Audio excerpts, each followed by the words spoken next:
Indépendance totale. 7h, 10h sur Radio Courtoisie, ligne droite, Baudouin-Wieselman. Tugdual Denis, bonjour. Bonjour Baudouin.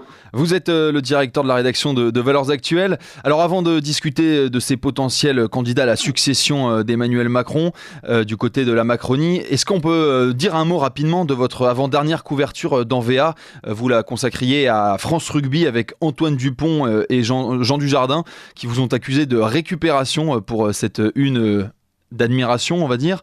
Ils vous rendent bien cette admiration?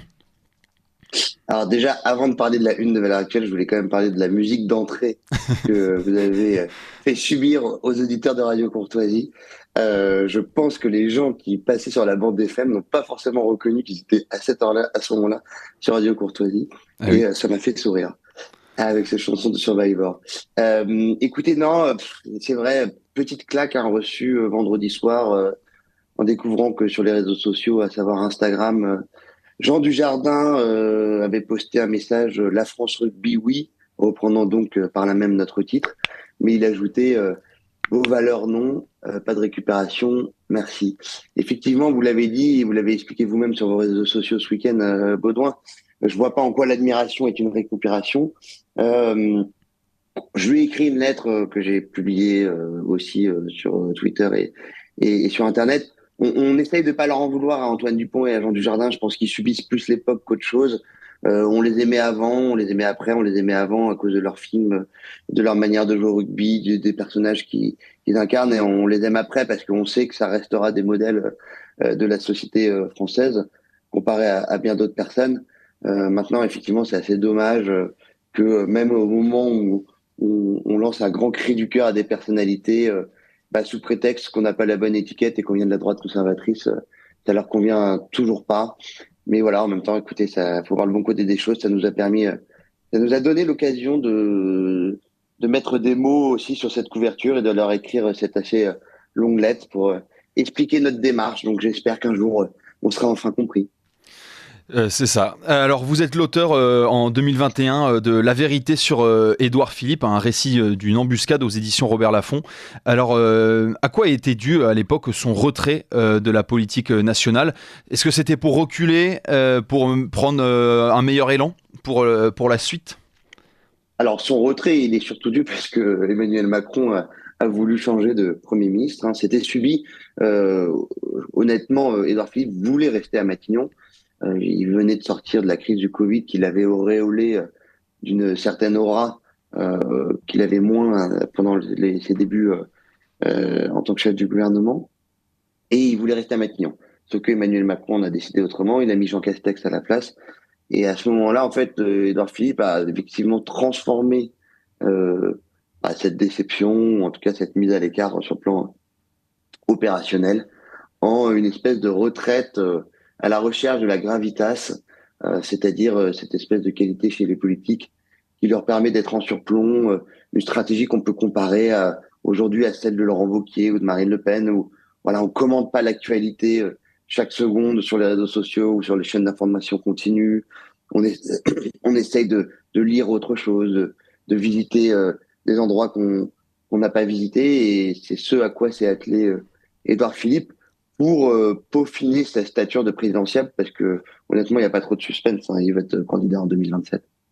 Oui, c'est ça, parce que dans votre livre, vous l'avez suivi pendant plusieurs mois, vous avez rencontré nombre de ses anciens collaborateurs, conseillers ou même amis, et vous décrivez dedans, vous esquissez ses ambitions présidentielles, cette fameuse embuscade. Est-ce que ces ambitions ont évolué, elles sont intactes, renforcées?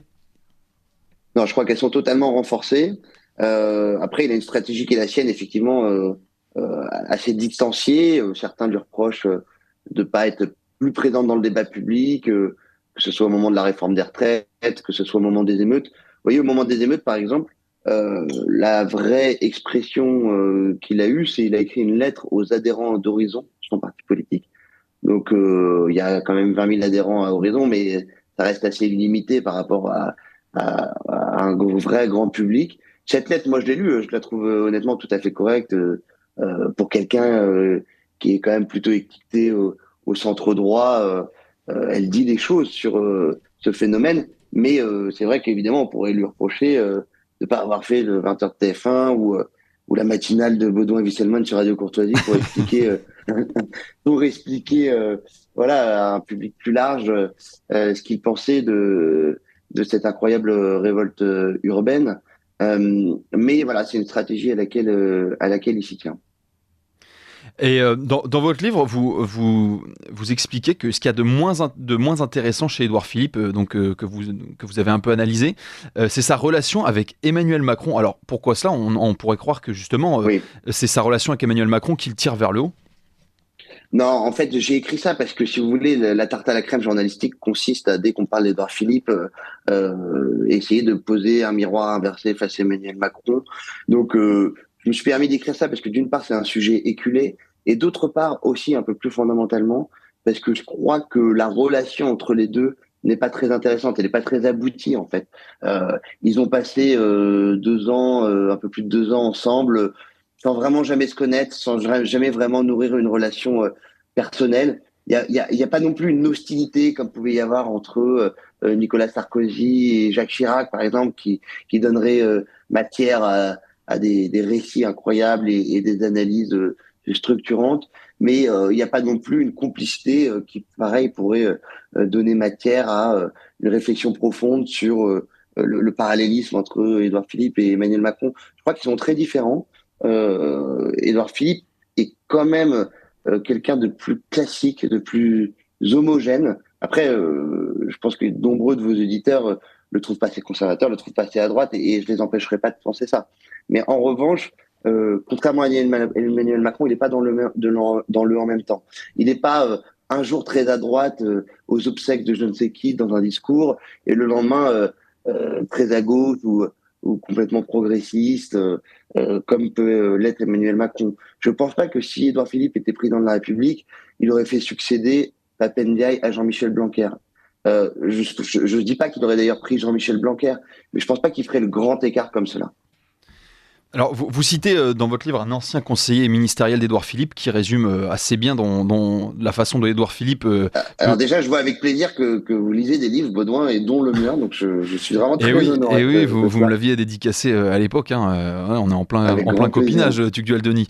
Et donc ce conseiller expliquait, il ne faut pas être trop intelligent pour faire de la politique, pourquoi ne pas faire les choses plus simplement ? Soit il joue la rupture, soit il joue le retrait, en procédant comme ça, ce sont les gens qui procèdent comme ça ne gagnent jamais. C'est vrai qu'on a un peu la sensation qu'Édouard Philippe n'a jamais d'avis très tranché, ou du moins il prend du temps à prendre position. Alors le philippisme, ce n'est pas en même temps, mais qu'est-ce que c'est ? Alors, très bonne question. Déjà, pour répondre à la première et essayer de façonner une réponse intelligente à la seconde, c'est vrai que Édouard Philippe est beaucoup dans la double négation. Même là, je viens de lire son dernier livre. Il est énormément dans le diagnostic, dans une forme de panorama. Hein, d'ailleurs, c'est quand même un peu plus élaboré qu'un diagnostic. Enfin, en tout cas, sur le plan littéraire, c'est vraiment une promenade à travers la France, intéressante, mais dont certains pourraient dire, attendez, excusez-moi, c'est bien sympa de nous décrire les malheurs de l'hôpital, les malheurs de l'école, ou tout autre sujet, interpénétré d'ailleurs d'un récit personnel vraiment abouti, j'ai trouvé, sur le plan stylistique. Mais qu'est-ce que vous proposez ? Quelle solution justement de rupture pour trancher avec ça ? Il a déjà répondu publiquement que pour lui, le temps n'était pas venu et que il avait besoin comment dire, d'ingérer la France encore plus longtemps pour essayer de comprendre et de définir les lignes de rupture qui pourraient être les siennes. Maintenant, qu'est-ce que c'est que le philippisme ? Écoutez, le philippisme, lui, il l'a dit au lancement de son mouvement politique au Havre il y a 2 ans maintenant, c'est l'ordre dans les comptes, l'ordre dans la rue. C'est vrai que, contrairement à Emmanuel Macron, Édouard Philippe n'a jamais été très fan du quoi qu'il en coûte. Il pense que la question budgétaire est centrale et que donc une bonne gouvernance de la France, c'est déjà une gouvernance qui s'attelle à assainir les comptes publics et cesser de creuser son déficit. Et l'ordre dans la rue, je vous vois venir, c'est sûrement pas assez d'ordre et avec des mesures qui pour le moment sont difficilement décelables, mais c'est quelqu'un qui sur le plan régalien a une vraie sensibilité. il est fan d'Amélie. Il a été ministre de l'Intérieur quelques jours entre Gérard Collomb et Christophe Castaner. Et c'est symbolique, hein, évidemment. C'est pas, il n'a pas révolutionné Beauvau à ce moment-là, mais symboliquement, on sait que c'est une expérience qui lui a énormément plu. Et on sait que c'est quelqu'un qui trouve qu'il y a trop de désordre en France, pour rester poli. Donc ça s'articule autour de ça, mais pour le moment, je vous confirme que les mesures sont pas extrêmement définies et que le programme est loin d'être fini d'être rédigé. Et alors en comparaison avec donc les potentiels autres candidats à la succession de la Macronie, Gérald Darmanin, Bruno Le Maire, Édouard Philippe s'est quand même constitué un socle assez important donc de soutien avec son parti Horizon. Il a quand même une trentaine de députés aujourd'hui. Il part favori face à Darmanin qui veut être un peu l'homme fort du deuxième quinquennat d'Emmanuel Macron. En tout cas, ils n'ont pas du tout la même stratégie. Darmanin est une sorte de post-Nicolas Sarkozy qui occupe le terrain chaque seconde, qui est beaucoup, en tout cas, dans la démonstration d'intention, dans la démonstration de volonté, et qui est persuadé que c'est ça que les Français lui reconnaîtront à la fin. Et puis vous avez Édouard Philippe, dont on a parlé, et qui est plus en retrait.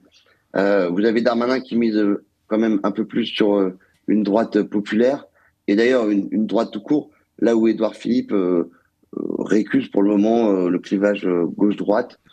J'ose espérer pour lui qu'il y reviendra, mais effectivement, il s'inscrit pas pour l'instant dans cette logique.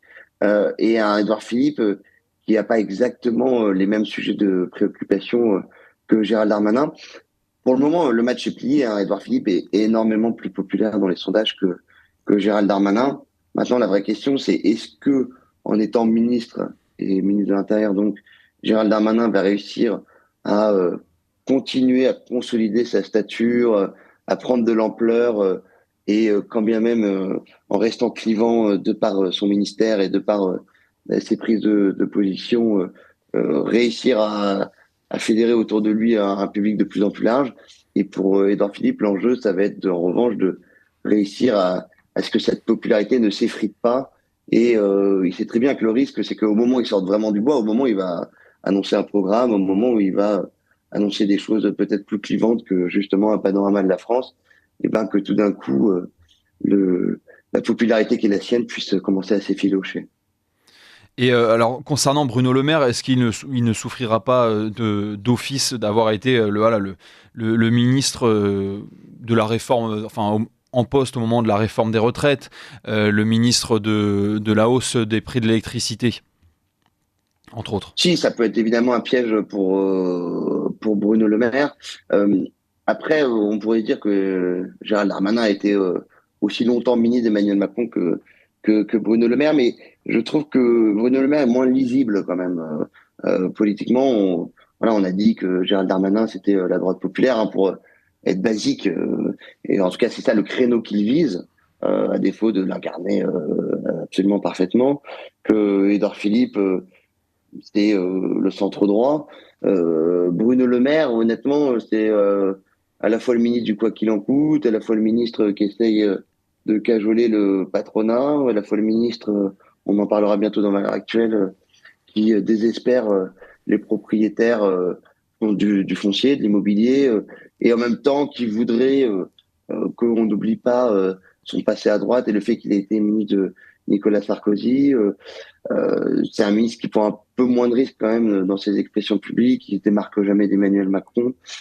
Ça me semble moins audacieux quand même pour le moment comme pari politique. Et alors, en deux mots, vous avez écrit aussi un livre sur François Fillon, donc vous savez ce que c'est un candidat rattrapé par les affaires. Est-ce que Édouard Philippe, qui a occupé un poste de lobbyiste en chef à Areva, pourrait-il se voir retourner à la figure les accusations qui ont existé contre lui de conflit d'intérêts? Non, ça j'y crois pas du tout. Non, mais j'y crois pas du tout. Il a bossé dans le privé. Je connais bien Areva parce que dans mon bouquin, j'ai vu Anne Lauvergeon, l'ancienne présidente, et deux anciens compagnons de route d'Édouard Philippe. Il a fait là-bas un boulot tout à fait déclaré, officiel, du directeur des relations publiques, dont chacun connaît les contours qui existent dans de nombreuses grosses boîtes. Alors oui, c'est de la relation avec les élus. Maintenant, je crois pas du tout qu'on est dans une époque où il y a des pots de vin, où il y a des choses cachées, où il y a des loups à déceler avec la transparence absolue que réclame notre époque. C'est évidemment absolument pas possible. Et quand bien même ce serait possible, je n'ose imaginer que Édouard Philippe verse là-dedans. Voilà, si vous voulez, son passage à Areva, il a été disséqué au moment où Édouard Philippe est rentré à Matignon. S'il y avait eu des choses à dire de particulières, ça aurait déjà été dit. Merci beaucoup Tugdual Denis. Je rappelle que vous êtes directeur de la rédaction de Valeurs Actuelles et auteur de La vérité sur Édouard Philippe, récit d'une embuscade aux éditions Robert Laffont.